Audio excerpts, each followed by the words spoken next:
Bienvenue dans Oser la reconversion, le podcast numéro 1 sur la reconversion. Je suis Claire Virose, ancienne avocate d'affaires, j'ai tout plaqué pour réaliser mon rêve. Et ça a été la meilleure décision de ma vie. Si toi aussi tu as choisi une carrière par défaut ou pour faire plaisir à ton entourage, tu te demandes ce que tu fais encore dans ton job, découvre ici chaque lundi des invités qui te ressemblent et qui ont osé la reconversion dans tous les domaines. Ils nous racontent leur success story pour à ton tour oser la reconversion. Dans l'épisode précédent, vous avez découvert le témoignage d'Alexandra, ancienne ingénieure supply chain pour le groupe PepsiCo, devenue coach en reconversion professionnelle. Fatiguée de courir après une réussite qui n'est pas la sienne, Alexandra plaque tout pour se former au coaching dans une école prestigieuse. Passionnée par les relations humaines et le développement personnel, elle fonde son entreprise Randose en 2020. RAND'_OSE. Avec son programme Randose ta carrière, Alexandra vous accompagne pendant 4 mois pour sortir du flou professionnel et vous aider à trouver votre voie. À la différence des autres coachs professionnels, Alexandra allie bilan de compétences et coaching pour non seulement faire le point sur le métier qui vous correspond, mais également construire ensemble votre projet de reconversion. Le plus du programme, allier la marche à votre réflexion, car les meilleures décisions se prennent en marchant. Inspiré des études menées par les neurosciences, Randose vous propose des audios d'auto-coaching à écouter en marchant pour avancer encore plus loin dans vos réflexions. Le programme Randose peut se financer grâce au CPF. Le programme à distance demande environ 2h30 de temps par semaine et peut bien évidemment se suivre lorsque vous êtes toujours en poste. Alors si vous vous posez des questions sur votre situation professionnelle actuelle et que vous souhaitez faire le point avec une professionnelle qui saura vous guider, prenez dès maintenant rendez-vous pour une première séance diagnostique gratuite avec Alexandra sur www.rand-ose.com rand-ose.com. Le premier rendez-vous est entièrement gratuit et sans engagement, alors aucune excuse pour se lancer. Je vous mets le lien dans les notes de l'épisode, une surprise est prévue pour les auditeurs d'Oser la reconversion. Aujourd'hui, j'accueille dans Oser la reconversion Alizée. Après avoir travaillé en tant que responsable de projets digitaux en CDI, Alizée est devenue architecte d'intérieur à son compte avec sa société Dose Déco. Après le bac, Alizée se dirige vers la communication et se spécialise en e-commerce. Alizée commence sa carrière au sein d'un cabinet de conseil et travaille pour des marques comme Jacadi ou Saranza. Elle les accompagne dans la conception de leur site e-commerce lors de projets de refonte ou pour la mise en place de nouvelles fonctionnalités. Alizée devient ensuite responsable de projets digitaux chez Vinci Immobilier et travaille notamment sur des configurateurs de logements en ligne pour choisir son parquet ou encore son carrelage. Un détail qui a son importance, vous allez voir. Après 7 ans, son engouement pour le digital s'estompe. C'est en écoutant un podcast sur une reconversion d'architecte d'intérieur qu'Alizée a le déclic. Passionnée de décoration d'intérieur, Alizée avait déjà rénové son appartement elle-même. Elle décide de s'inscrire sur un coup de tête à la formation d'architecte d'intérieur de MMI Déco, éligible au CPF qu'elle a découvert dans le fameux podcast. Aujourd'hui, Alizée est architecte d'intérieur à son compte depuis 1 an et demi avec sa société Dose Déco. Elle accompagne les particuliers dans la rénovation de leurs appartements et maisons à Paris, dans les Hauts-de-Seine et en Normandie. Alizée est également la fondatrice des apéros déco, des apéritifs pour networker. Alors avec Alizée, on a évoqué ses clés pour faire un bon site web, le financement de sa reconversion grâce au CPF, comment elle s'est lancée en tant qu'architecte d'intérieur en parallèle de son job en CDI, son burn-out, son nouveau job d'ambassadrice de la marque NV Gallery et surtout l'importance du network. Mais je ne vous en dis pas plus et laisse place à ma conversation avec Alizée. Bonjour Alizée, bienvenue dans Oser la reconversion, je suis ravie de t'accueillir. Bonjour Claire-Vie, merci à toi.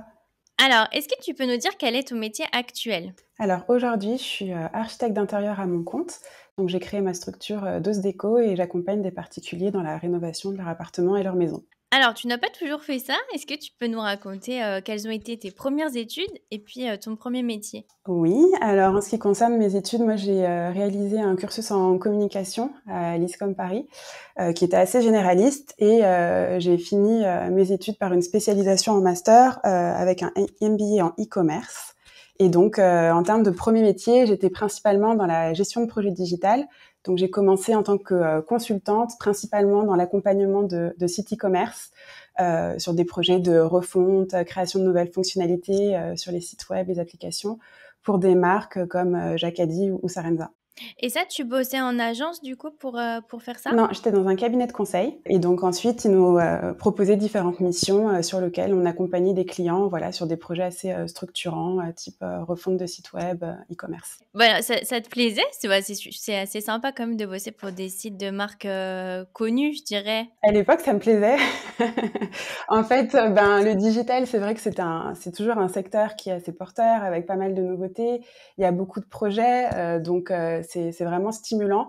Après, le côté conseil, voilà, je l'ai fait seulement 2 ans parce que par la suite, j'ai préféré retourner en fait chez l'annonceur.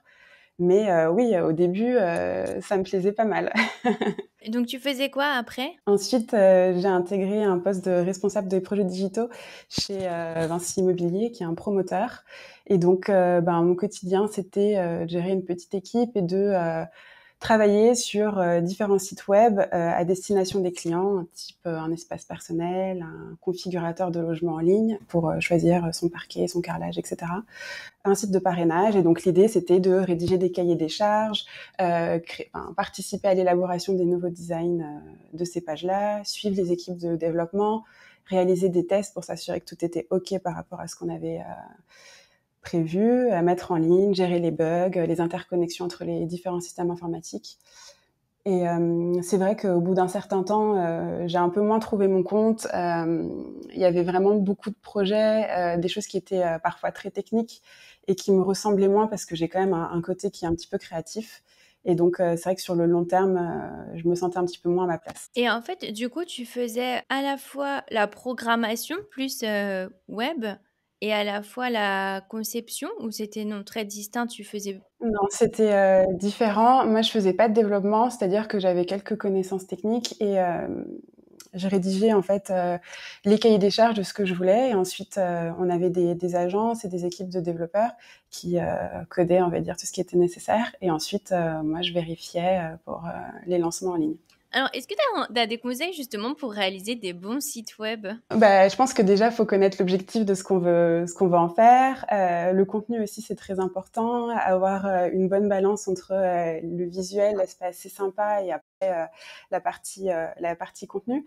Et de mon point de vue, vaut mieux quelque chose de simple mais bien exécuté que vouloir ajouter en fait plein de choses externes qui mettent un peu des paillettes plein les yeux pour avoir quelque chose, voilà, de stable et qui nous ressemble. Donc, je pense qu'il faut allier, enfin, faire quelque chose d'efficace, quoi. Ouais. Donc, tu as fait ça pendant 7 ans. Tu avais choisi comment à la fin de tes études? Tu t'es retrouvée un petit peu par hasard dedans, ou comment ça s'était passé pour toi? Ouais, enfin, j'avais pas vraiment eu une passion ni pour la communication ni le digital, mais c'est vrai que quand on est au lycée, on connaît pas très bien les différents métiers et j'avais participé à des journées portes ouvertes, pardon, dans des écoles de communication et ça me semblait hyper sympa. Ce que j'aimais, c'est que c'était assez varié.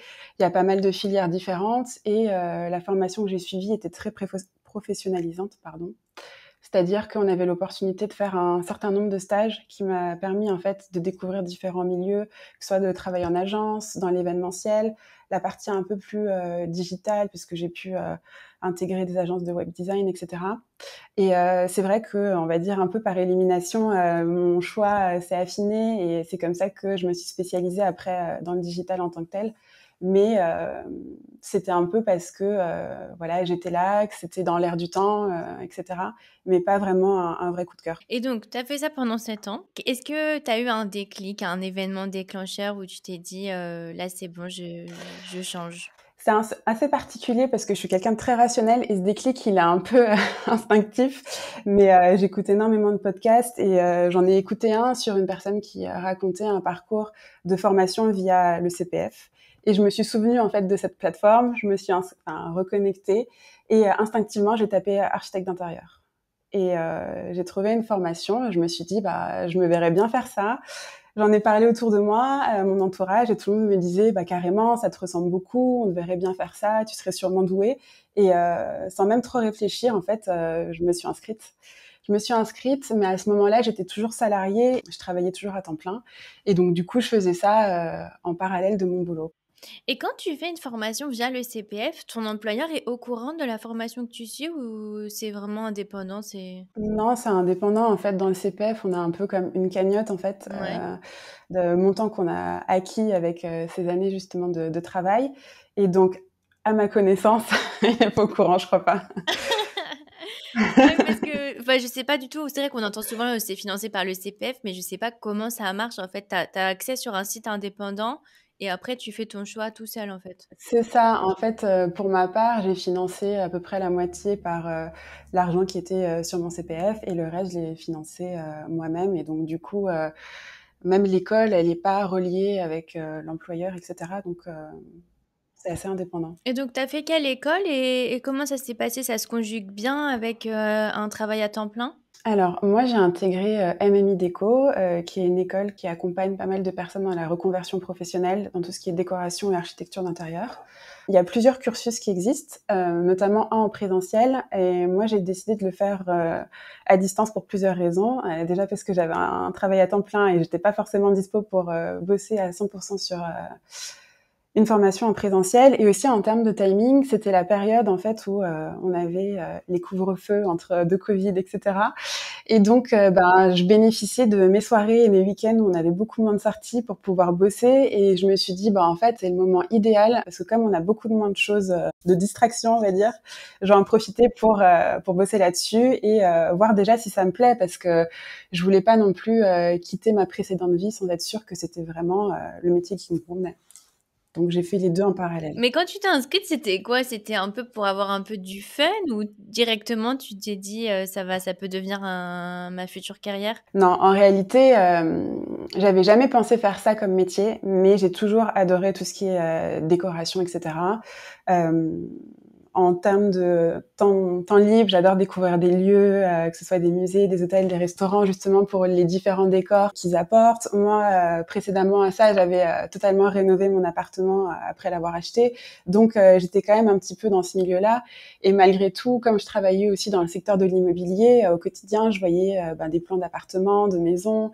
J'ai pu travailler sur des projets comme des conceptions de cuisine équipée pour des clients.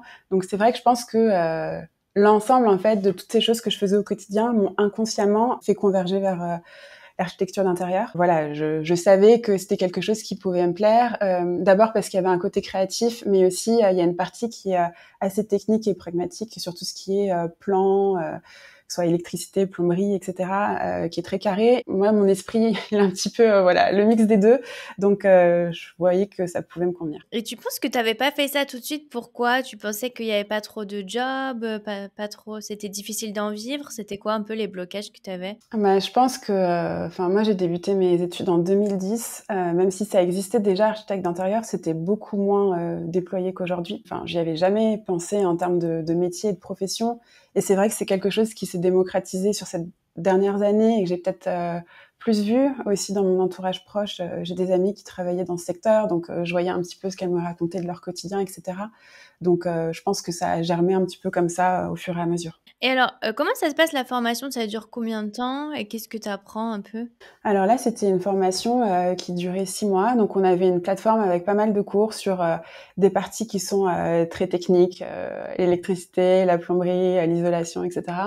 Une partie qui est vraiment dédiée au logiciel pour réaliser des plans, des 3D comme SketchUp. Et après, on avait des cours en fait en visio avec des professeurs, avec des exercices à rendre assez fréquemment sur l'élaboration d'un projet de A à Z. Et donc, suite à cette période de 6 mois, on avait en fait un dossier complet d'architecture d'intérieur à rendre pour pouvoir prétendre au diplôme. Et par rapport à la formation, comment tu t'étais dit, je vais investir, parce que tu avais quand même investi de l'argent.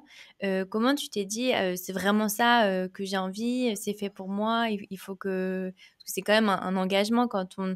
Bon, tu avais du temps, mais s'il y a quand même un engagement financier. Honnêtement, je me suis posé la question un petit peu au début en me disant oui, c'est une somme d'argent, mais je me disais, contrairement à des études où c'est aussi une somme d'argent, mais sur 5 ans, là c'est sur une courte période et ça me permet d'avoir un nouveau métier, de quitter en fait ma vie d'avant qui me convenait un peu moins et de trouver ma place. Donc pour moi, c'est un investissement qui vaut le coup à 1000%, quoi. Enfin, c'est pas grand chose par rapport à ce que ça peut m'apporter en parallèle. Donc ça a pas vraiment été un frein de mon point de vue. Et donc toi, tu as fait tout de suite une formation pour être architecte d'intérieur, puisque, bon, alors je le dis parce que je l'avais appris dans un précédent podcast, mais il y a une différence entre décoration d'intérieur et architecte d'intérieur. Peut-être est-ce que tu peux nous expliquer la différence et puis ce que vous apprenez aussi de différent justement? En fait, la décoration d'intérieur, ça va être vraiment aménager les espaces, etc., sans toucher, on va dire, à la structure qui est la maison ou l'appartement.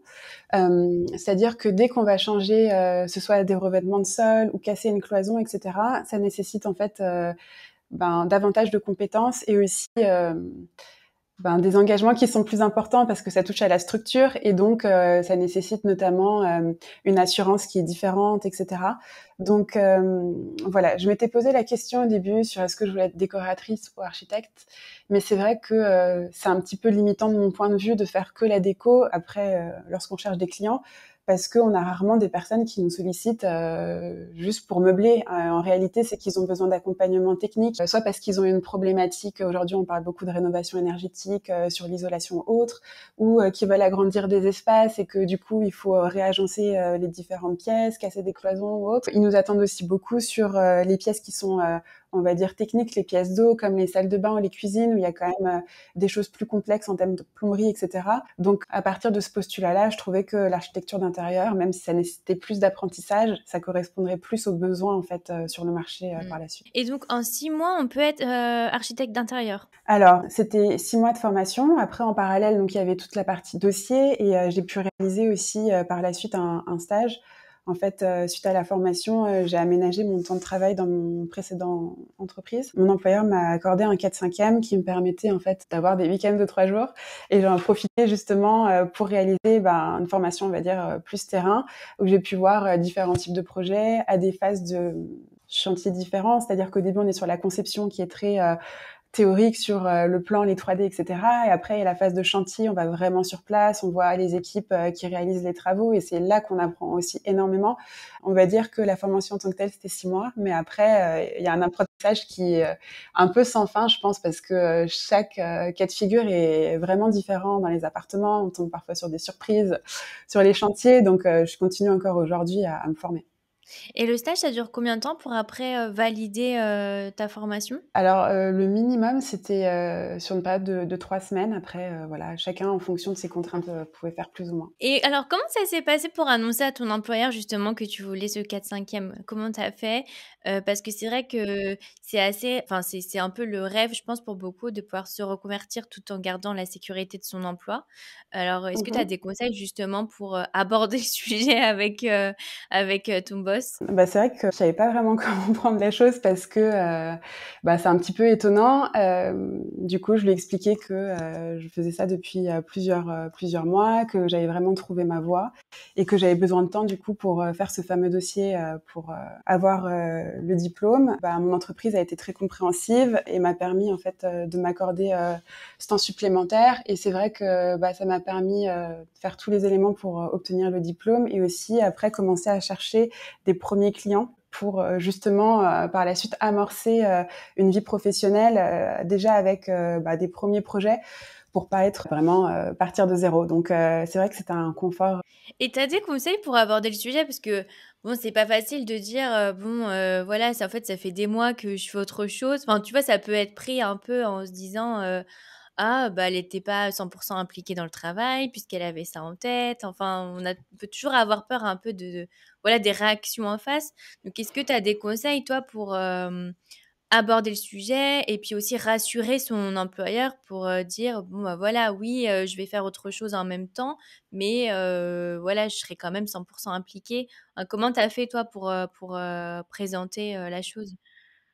En réalité, je pense que, malgré le fait que je faisais autre chose, pendant mon temps libre, je suis restée, très professionnelle et il y a pas eu de changement, je pense, dans mes rendus, la qualité de mon travail et cetera et je pense qu'ils savaient que j'allais continuer à travailler comme d'habitude, que ça allait pas vraiment, changer ça. Mais c'est vrai que c'était un pari de leur part et je pense qu'ils ont été très compréhensifs et peut-être ressenti aussi le fait que j'avais un certain mal-être, je pense, dans les derniers mois et que voilà, ça pouvait m'aider à passer le cap et que j'avais besoin en fait de passer à autre chose. Et non, Enfin, c'est vrai que je pense pas avoir fait quelque chose de particulier, donc c'est difficile de donner un conseil. Et je pense que en fait, j'ai eu des personnes qui, voilà, ont été très compréhensives et ont su m'accompagner, et ça a été super. Donc, il y a une part de chance et d'entourage, on va dire, bienveillant. Et est-ce qu'ils ont été surpris ou pas? Comment ils ont réagi? Oui, surpris au début, mais d'un autre côté, très content, je pense, d'avoir que j'ai pu trouver quelque chose qui me plaise et me corresponde. Et donc, comment ça s'est passé? Parce que toi, donc du coup, la particularité, c'est que tu as fait les 2 en même temps, pendant un temps. Est-ce que tu peux nous raconter un peu, voilà, comment tu as fait pour, jongler les 2 et puis, comment tu as décidé de te lancer à temps plein? Alors en fait, au début, donc je finissais, ma formation, donc c'est-à-dire que pendant mon temps, libre en dehors de mon boulot, je travaillais sur, le diplôme. Suite à ça, j'ai eu une période aussi où je faisais des jours de stage, donc c'est là où j'ai pu vraiment voir, on va dire, la réalité sur le terrain, et ça m'a beaucoup plu. C'est-à-dire que quand, ça s'est terminé, il fallait que je retourne, on va dire, à 100% à ma vie d'avant. J'avais un peu le cafard, c'était beaucoup moins facile. Et puis je pense que j'arrivais au bout de mes limites parce que ça faisait au final 1 an que je faisais les 2 en même temps, et voilà, j'étais plus trop heureuse dans cet équilibre. Pour pas te mentir, au début, je cherchais des jobs d'architecte d'intérieur en tant qu'employée, mais c'est vrai que c'était très différent en fait de mon secteur d'activité avant, y compris sur le salaire. Et donc, je me suis dit, si c'est comme ça, les salaires sont si différents, autant me lancer toute seule à mon compte. Ouais, parce que c'est très mal payé? Je pense que ça dépend où est-ce qu'on en est, les expériences qu'on a acquises, etc. Mais quand on commence, les salaires, ils sont plutôt bas. Et comme moi, ça faisait déjà 7 ans que je travaillais dans l'univers du digital, j'avais des habitudes de vie qui étaient différentes, en fait, du salaire de débutant en architecture d'intérieur. Et donc je me suis dit quitte quitte à ce que ça change totalement, autant tenter ma chance et le faire toute seule à mon compte. Donc c'était un petit peu ça le déclic. Et donc après, j'ai commencé à travailler pour chercher les premiers projets. Donc voilà, et j'ai réussi à avoir un premier projet pendant la phase de préavis que j'avais avant de quitter l'ancienne société. Comment tu as fait justement pour trouver tes premiers clients? Parce que, voilà, c'est pas évident, surtout quand on débute, on n'a pas forcément les contacts, c'est pas forcément enfin voilà, c'est pas forcément des gens qu'on côtoie. Voilà, comment tu as fait toi, pour trouver tes premiers clients? Alors le tout premier projet, ça a été par le biais d'une entreprise de rénovation qui est dans mon secteur, qui avait en fait rénové ma salle de bain bien avant, avec qui j'ai repris contact. Et en fait, eux, comme ils sont très forts dans tout ce qui est rénovation de terrain, équipe tout corps d'État, ils n'avaient pas une personne dans l'accompagnement en amont sur la projection pour les clients, faire les plans, etc. Et donc, il m'a proposé de l'accompagner sur un premier projet. Et puis par la suite, après, ça a été mon entourage proche, que ce soit la famille ou des amis. Et en parallèle, j'avais commencé à créer une page sur Instagram pour montrer un petit peu ce que je réalisais, mais aussi des inspirations, etc. Et ça, je l'ai débuté vraiment au tout début, avant même de commencer la formation, dès que j'ai eu l'idée, de sorte que j'avais déjà un petit peu de visibilité sur cette page. Et par la suite, j'ai aussi eu des projets via ce biais-là. Ouais, ça marche d'avoir des clients via, les réseaux sociaux? À ce jour, oui. Après, en termes de typologie de projet, j'avoue que c'est un petit peu différent parce que je pense que quand on vient des réseaux sociaux, en termes d'engagement, on fait peut-être moins confiance à quelqu'un pour rénover l'ensemble d'une maison. Mais sur des projets type concevoir une bibliothèque sur mesure, un bureau pour télétravailler, je vais pas te mentir, c'est plutôt, on va dire, des projets qui sont un peu plus petits que j'ai aujourd'hui via Instagram. Et comment tu as fait pour, financer un peu la phase de transition un peu entre voilà, tu quittes ton job et puis après tu commences à chercher des clients? En fait, lorsque j'ai quitté mon entreprise, j'ai pu bénéficier d'une rupture conventionnelle. Et c'est vrai que ça, c'est un vrai confort et une chance qu'on a en France pour lancer son entreprise. C'est-à-dire que pendant une période, j'ai le chômage qui me permet en fait de pouvoir bénéficier de ce qui s'appelle l'ARE, l'aide au retour à l'emploi. C'est-à-dire que moi, je déclare en fait les projets que j'ai, voilà ce que je touche. Et en parallèle, Pôle emploi me permet de compléter en fait si jamais j'arrive pas atteindre le niveau de vie que j'avais avant. Donc c'est vrai que ça enlève vraiment une épine du pied, surtout au début où on connaît pas l'entrepreneuriat, on sait pas trop comment s'y prendre, parce qu'on sait qu'on a une certaine sécurité et ça permet en fait de se faire connaître, de s'améliorer, de monter sa structure avant de se lancer, on va dire, à 100% dans le grand bain. Et ça, c'est pendant combien de temps que tu as? C'est 2 ans aussi? C'est 2 ans et après, en fait, si j'ai bonne mémoire, la période pendant laquelle on peut en bénéficier, c'est 5 ans, c'est-à-dire que je touche pas la totalité en fait de mes mensualités Pôle Emploi et donc du coup le reliquat il se décale. Ton entreprise s'appelle Dose Déco, je sais plus si on a eu le temps de le dire. Donc ça fait combien de temps que tu as lancé Dose Déco? Alors là, ça fait un petit peu plus d'1 an. Je me suis lancée en mai 2022. À ce jour, j'accompagne principalement des particuliers. Depuis que j'ai lancé, j'ai eu 13 projets, la moitié à peu près dans de la rénovation, que ce soit partielle ou totale, où vraiment là, on refait tout du sol au plafond, on va dire, en revoyant les dispositions des pièces, etc. Et après, l'autre partie de mes projets, c'est vraiment de la conception de mobilier sur mesure. Donc, c'est-à-dire j'accompagne mes clients pour créer des meubles vraiment qui vont s'intégrer parfaitement dans leur univers. Et souvent, les problématiques, ça va être soit du manque de rangement, besoin d'un bureau pour télétravailler, d'une belle bibliothèque. Voilà, c'est les 2 types de projets que j'ai le plus. Oui, parce que je sais plus si on me l'a dit, mais donc toi, tu es à Paris, dans la région parisienne, Mmh. plutôt. Donc j'imagine que tu as plutôt affaire au manque de place. Ouais, j'ai 2 typologies, des petits appartements où il manque de place effectivement et après moi j'habite dans les Hauts-de-Seine et donc c'est vrai qu'il y a pas mal de quartiers un petit peu pavillonnaires avec des maisons et là c'est davantage des familles donc qui ont besoin d'avoir un espace qui leur correspond et aussi de pouvoir faire évoluer la maison en fonction du stade d'avancement de la famille, les enfants qui grandissent, etc. Est-ce que tu as pour projet de travailler aussi pour des entreprises? T'es pas uniquement avec... Enfin, t'as pas forcément envie de travailler uniquement avec les particuliers. Comment tu t'es décidé entre les deux? Je pense que pour débuter, on va dire, le particulier, c'est peut-être le plus simple parce que on connaît aussi cet espace-là personnellement. Là, normalement, dans les prochaines semaines, je vais avoir l'aménagement d'un premier projet de bureau à Paris, justement, pour une agence. Donc là, c'est vrai qu'on a des problématiques qui sont totalement différentes, surtout aujourd'hui avec l'avènement du télétravail, la façon de aménager les bureaux, elle est vraiment différente. On n'est plus du tout sur le bureau fermé unique pour chaque salarié. On est dans des choses avec beaucoup plus dans le partage, etc. Donc, c'est vrai que pour moi, ça va être un challenge d'appréhender voilà ces nouvelles choses, mais j'ai hâte de le tester. Et c'est vrai que dans ma précédente expérience, en fait, j'avais pu notamment participer à la conception des futurs bureaux de l'entreprise. Donc, j'avais déjà pu voir un petit peu quelles étaient les problématiques auxquelles il fallait répondre. Donc, maintenant, j'ai hâte de le faire à mon propre compte. Ouais, c'est génial. Et est-ce que tu as des conseils pour se créer un portfolio quand on n'a pas forcément encore de clients? C'est vrai que c'est pas simple. Au tout début, c'est une vraie problématique parce que, on a envie de trouver des clients, mais quand on n'a rien à montrer, c'est plus difficile pour eux d'accorder leur confiance. Donc ce que j'ai fait moi, mon projet numéro 1, c'était mon appartement, que je le partageais et après j'avais aussi, tous les cas, études de cas que j'avais pu faire dans le cadre des études, de la formation.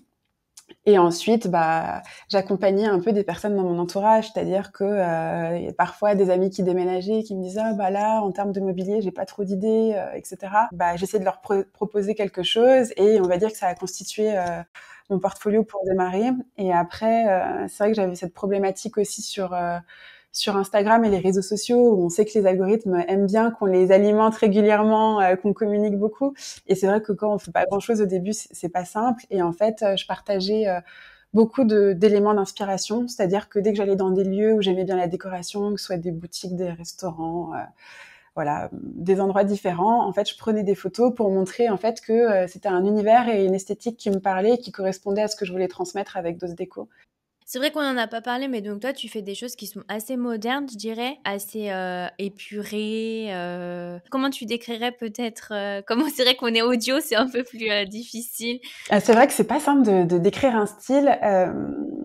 J'essaye en fait de m'intégrer au mieux dans l'environnement existant. Il y a aussi une grosse phase en amont en fait de discussion avec le client pour bien comprendre déjà et répondre à ses besoins. L'idée que lorsqu'ils vivent dans l'appartement ou la maison, ils se sentent bien et que toutes les choses aient leur bonne place, etc. Donc, il y a une grosse attention dans tous mes projets de conception de meubles sur mesure. Je crois que j'en ai aucun où j'en ai pas fait. Et donc, ça permet en fait vraiment de personnaliser au maximum et de mettre des couleurs qui correspondent aussi aux envies des clients. Pour moi, c'est beaucoup, on va dire, des touches naturelles, que ce soit le bois, le blanc ou voilà des éléments issus du végétal, avec des petites touches de couleurs qui viennent rehausser un petit peu l'ensemble. Et quand tu fais les meubles sur mesure, donc du coup, tu travailles aussi avec un fournisseur un peu main dans la main. Comment? Donc, tu as aussi des entreprises partenaires? Oui, avec un menuisier. Donc, c'est-à-dire que moi, je me rends sur place pour pouvoir prendre les mesures en fait de l'espace qui est aménagé. Ensuite, je propose au client des plans que je vais partager ensuite avec le menuisier, qui lui a un atelier où il va avoir le bois, les différents éléments qu'il va prédécouper et ensuite assembler directement sur le chantier. Et donc, moi, je réalise ensuite avec l'entreprise et le menuisier des réunions de chantier avec le client pour voir ensemble les différentes étapes d'avancement. Des fois, il y a des petites prises de décision à prendre sur place. Et donc, du coup, on fait ça tous ensemble sur le chantier. Est-ce qu'il y a quelque chose qui t'a surprise un peu dans voilà, le quotidien d'une architecte d'intérieur à son compte? Voilà, maintenant ça fait 1 an. Est-ce qu'il y a quelque chose où voilà, tu l'aurais pas, t'aurais pas forcément envisagé que ça faisait partie du job? Le chantier, tant qu'on l'a pas vécu, c'est quand même quelque chose de très particulier, surtout pour des personnes comme moi avant qui étions dans la vie de bureau, devant l'ordinateur, en réunion. C'est totalement différent. C'est beaucoup d'imprévus. Il faut anticiper au maximum pas mal d'éléments comme les commandes de matériaux parce que des fois, il y a des ruptures de stock, etc. Donc, c'est pas mal d'anticipation. Et après, il y a beaucoup de choses qui sont, on va dire, des ajustements qui se font sur place parce que c'était pas comme on avait imaginé, etc. Et puis, je pense que pour avoir été formée dans des entreprises où on faisait beaucoup de présentations, de mails, etc., eux, ils sont pas du tout là-dedans. C'est-à-dire que ça sert à rien d'envoyer un mail avec des tartines et une présentation avec 40 slides parce que eux, ils travaillent pas de cette manière-là. Et donc, l'idée, c'est de s'adapter pour faire quelque chose de simple et qui soit très compréhensible pour eux. Donc, les plans, c'est hyper parlant, les visuels en 3D aussi, et que du premier coup d'œil, ils puissent comprendre. Et donc, il faut apprendre à oublier un petit peu toute cette partie très bureaucratique pour être pragmatique et aller à l'essentiel. Donc, je pense que ça, c'est ce qui vraiment diffère le plus par rapport à ma précédente vie. Après, en termes de quotidien, donc il y a un petit peu de chantier. Ensuite, il y a beaucoup de temps quand même malgré tout de conception. Donc c'est faire des plans, faire des 3D, chercher des inspirations, préparer les présentations qu'on fait aux clients. Et après, l'idée c'est de se tenir aussi toujours informé en fait des nouveautés, de ce qui se fait, les nouvelles tendances, les marques qui vont sortir un matériau un petit peu innovant. Et donc il y a quand même beaucoup de rencontres en extérieur, de visites de showroom, etc. qui permettent en fait de nourrir après les projets avec des choses qui puissent vraiment répondre au mieux aux besoins de nos clients. Oui, c'est vrai qu'on l'a pas encore abordé, mais donc tu vas aussi être ambassadrice pour une marque de mobilier. Donc c'est une nouvelle corde à ton arc. Est-ce que tu peux nous raconter? Du coup, là, c'est pour la marque française NV Galerie, qui a une boutique à Paris et qui souhaite en fait créer un accompagnement pour leurs clients en boutique en organisant des rendez-vous qui vont s'appeler les NV Design. Et donc, ils ont constitué toute une équipe d'architectes d'intérieur dont je fais partie et on va accompagner à tour de rôle les clients sur ces journées. Ils vont prendre rendez-vous avec nous et on va les accompagner sur le choix du mobilier, s'assurer que ça corresponde bien en termes de dimensionnement et d'espace à leur intérieur, aussi en termes de style et de décoration, que ce soit cohérent avec ce qu'ils ont déjà et que ça se marie bien avec ce qu'ils ont chez eux, leurs besoins, leurs envies. C'est vrai que c'est un petit peu un challenge pour moi en cette rentrée parce que c'est du conseil qui est vraiment différent de ce que je fais à ce jour vu que ça se fait en magasin, que c'est sur une période qui est assez courte alors que aujourd'hui moi j'ai beaucoup de temps en amont de conception, de discussion avec les clients. Donc là, c'est un format qui change et donc j'ai hâte de tester justement pour m'exercer avec ce nouveau format. C'est un peu speed dating en fait, enfin, le format. Ouais, un petit peu, mais c'est vrai que souvent tout ce qui est immobilier, décoration, aménagement, c'est des achats qui sont engageants parce que en termes de budget, etc., ça représente souvent beaucoup et on a peur de se tromper, que ce soit pour un canapé, une table de salle à manger ou autre. Et je pense que d'avoir du coup l'œil d'un professionnel, ça peut vraiment aider les clients et les rassurer dans leur choix. Oui, c'est impressionnant parce que donc ça fait 1 an que tu t'es lancée à ton compte. Donc tu as déjà eu pas mal de clients. Tu as l'air aussi d'avoir un gros réseau de network déjà. Comment tu as réussi à créer autant, voilà, à t'insérer aussi bien dans un nouveau monde, en fait, je dirais? Alors, je pense que j'ai beaucoup préparé en fait le passage à mon compte, dans le sens où ça fait 1 an que j'exerce à 100%, mais entre le moment où j'ai pris la décision de me lancer dans cette voie-là et le moment où j'ai commencé, il y a eu quand même 1 an et demi. 1 an et demi où j'ai aussi commencé à créer une communauté un petit peu en ligne. Et aussi, moi, j'avais un petit peu une crainte en quittant le monde de l'entreprise, c'est de me trouver tous les jours toute seule. Je travaille depuis chez moi. Donc, on se dit, bon, ça va vraiment être très différent. Et je voulais créer, en fait, cet environnement de collègues. Et donc, avec une consoeur architecte d'intérieur, on a monté, en fait, en mars 2022, les apéros déco, qui sont en fait des rencontres qu'on fait avec d'autres archis ou décorateurs comme nous, où on parle un petit peu nos quotidiens, nos galères, les bons plans, les découvertes, etc., dans un cadre plutôt assez convivial et décontracté. Donc au début, on va dire que c'était assez organique, c'est-à-dire qu'elle invitait les personnes qu'elle connaissait, et moi pareil, et on a fait voilà, une première soirée comme ça. On a tout de suite adoré. En fait, je pense que c'est le fait d'avoir un point commun. Tout le monde s'est bien entendu, c'était assez fluide, et on s'est dit, ah bah, c'est très chouette. Et ça nous permet en fait de rencontrer des gens dans notre secteur d'activité et d'étoffer un petit peu notre réseau. Donc l'idée, on va essayer de créer un petit peu ces rendez-vous. Et donc là, on fait ça tous les 2 mois depuis un peu plus d'1 an et demi maintenant. Et donc, depuis le printemps de cette année, on a décidé, avant on se retrouvait en fait dans des restaurants ou des bars où la déco était plutôt sympa, on va dire, et maintenant on se retrouve dans des showrooms de marques. L'idée étant, en plus de se retrouver entre nous, de pouvoir également faire cette partie de découverte de nouvelles marques, de mobilier et de tendances. Et donc, ça permet un petit peu d'allier les deux. Donc, la première édition qu'on a fait sous ce format, c'était auprès d'un cuisiniste qui s'appelle Eba.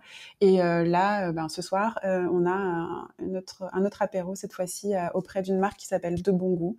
Donc, l'idée, c'est de décliner un petit peu ces rendez-vous et de trouver des partenaires qui voudraient bien nous accueillir pour faire découvrir leur nouvelle collection, etc. Et c'est grâce à ces apéros déco que tu as pu rencontrer NV Galerie. Tu penses que ça t'aide aussi, toi, en tant que fondatrice de ces apéros déco, à te créer un network? Je pense que ça donne une caution, on va dire, supplémentaire par rapport au projet et aux réalisations.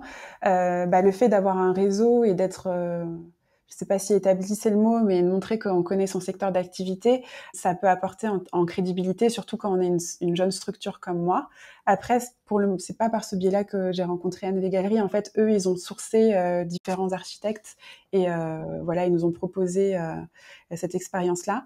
Mais je pense que c'est un vrai plus. Et puis, moi, ça m'apporte humainement, en fait, de pouvoir me dire que au quotidien, j'ai, on va dire, ce groupe de collègues. Et comme on le disait tout à l'heure, la vie d'archi, c'est pas mal de surprises, de choses qu'on connaît pas, de réglementations qui changent. Et aussi de pouvoir m'appuyer auprès de personnes qui ont pu avoir déjà ces problématiques dans leurs propres projets, etc. C'est vrai que c'est intéressant parce que on a eu peu d'invités jusque-là qu'on crée comme ça un réseau, un peu un club de professionnels.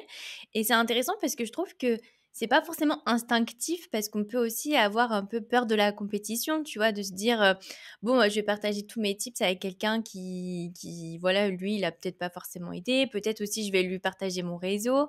Est-ce que ça va pas se retourner contre moi? Ça, c'est une remarque qu'on m'a fait fréquemment, de dire, mais pourquoi tu organises des soirées avec que tes concurrents?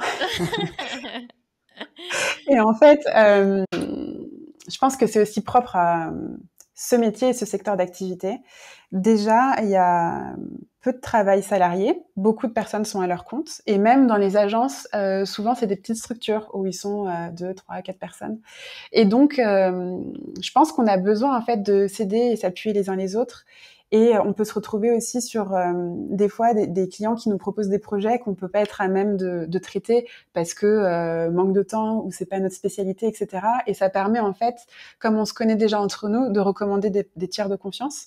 Voilà. Mais c'est vrai que c'est une approche qui est un petit peu particulière. Moi, je fais également partie d'un autre réseau professionnel, mais voilà, qui est dédié au monde de l'immobilier et qui est beaucoup plus large avec beaucoup moins de concurrence. Mais voilà, moi, je trouve que c'est intéressant et il faut le voir comme la construction d'un réseau et de l'entraide plus comme de la concurrence et voilà, quelque chose de négatif. Ah, mais moi, je suis totalement d'accord avec toi, mais c'est vrai que je pense que c'est pas une approche très française, tu vois, c'est peut-être plus anglo-saxon où justement on est très, on se tire tous vers le haut, on s'entraide et puis un peu voilà, bah, justement le positif va attirer le positif. Moi, je te donne des clients et puis toi, tu vas me donner des clients. Mais c'est vrai que c'est un petit peu à revers de la mentalité française, je trouve, qui est un peu plus chacun pour Mmh. soi. Bah, ouais. Je te confirme, j'ai plusieurs fois eu la remarque.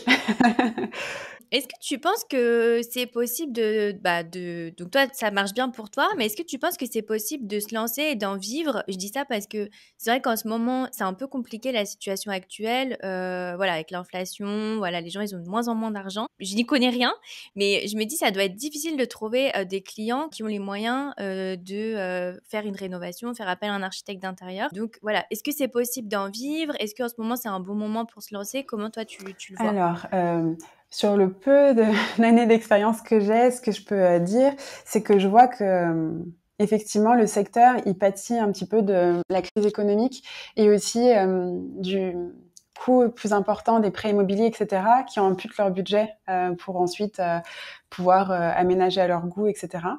Mais on a aussi des contraintes qui sont des opportunités. Aujourd'hui, on parle beaucoup, en fait, de la rénovation énergétique. Il y a certains, logements qui sont avec des classes énergétiques qui sont plutôt basses, qui vont être obligatoirement, devoir être mis à neuf, pouvoir être mis en location, etc.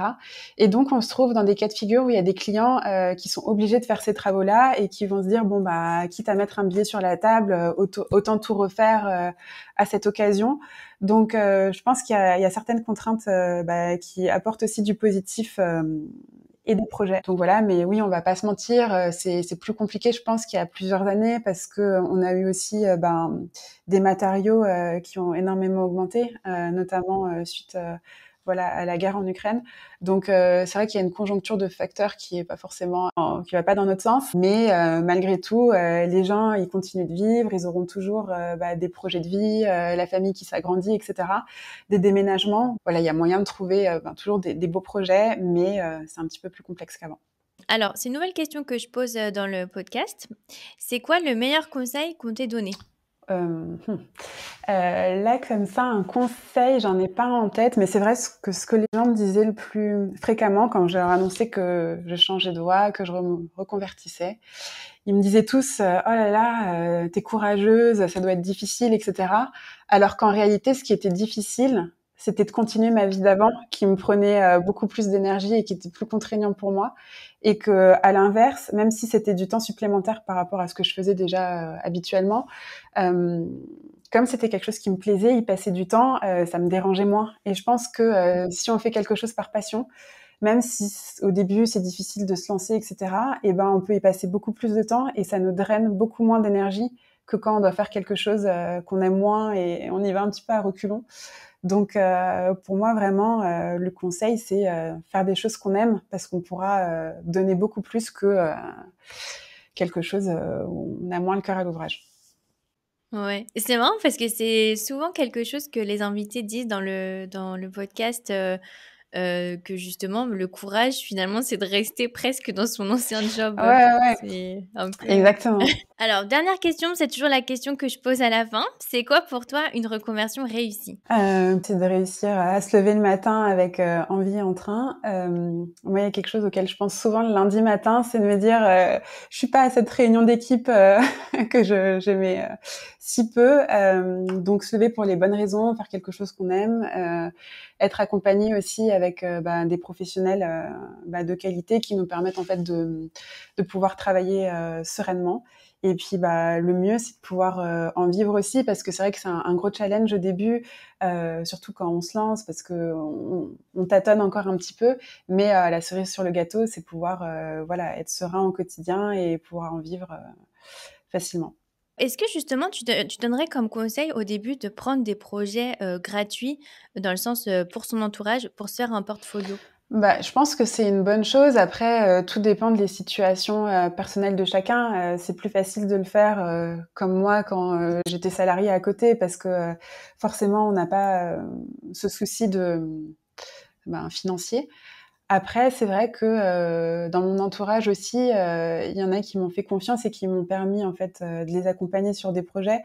Et justement, ils voulaient me soutenir en me payant. Alors bien sûr, ils ont un tarif famille-amis, mais c'est vrai que ça marche dans les deux sens. Et je pense que faut trouver la bonne balance entre les personnes qu'on peut accompagner peut-être sur des projets qui sont plus petits et voilà gratuitement. Pour faire son portfolio, et d'autres qui sont peut-être plus importants, et de savoir du coup faire un prix qui soit préférentiel, mais pas non plus entre guillemets se brader, parce que ça reste quand même du temps, etc., et qu'on peut pas toujours tout faire gratuitement.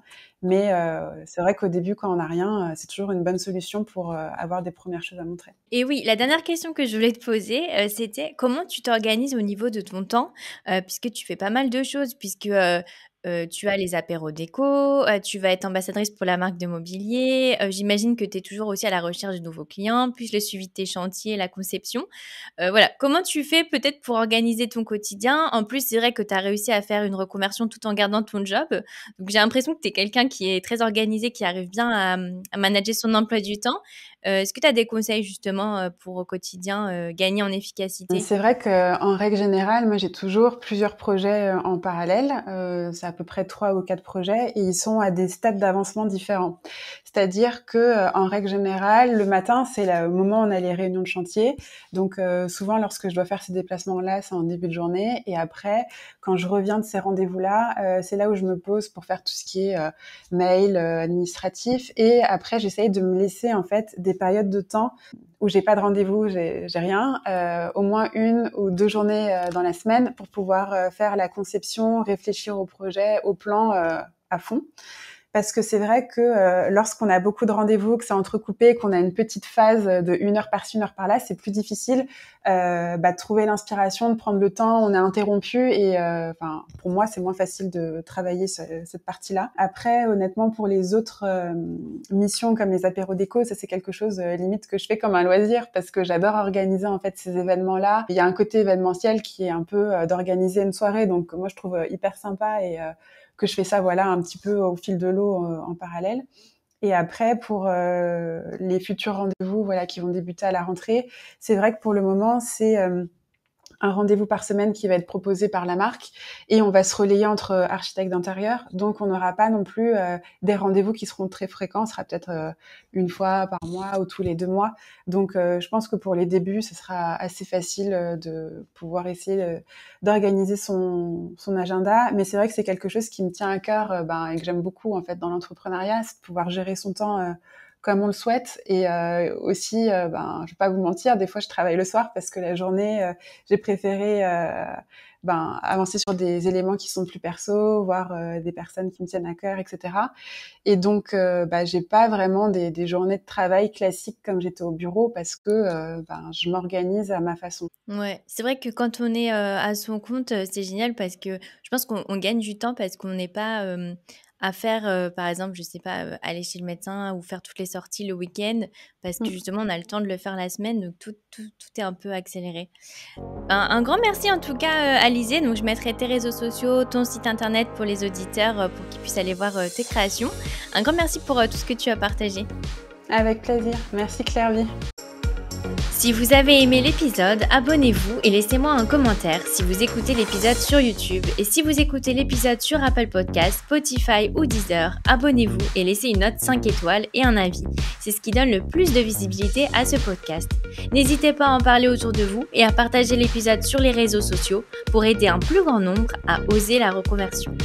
Si vous souhaitez suivre les dernières actualités du podcast, rendez-vous sur notre compte Instagram @oserlareconversion, et pour prolonger la discussion, rendez-vous sur notre groupe Facebook dédié aux auditeurs. Ensuite, si vous cherchez toutes les notes avec les références, allez dans le détail du podcast.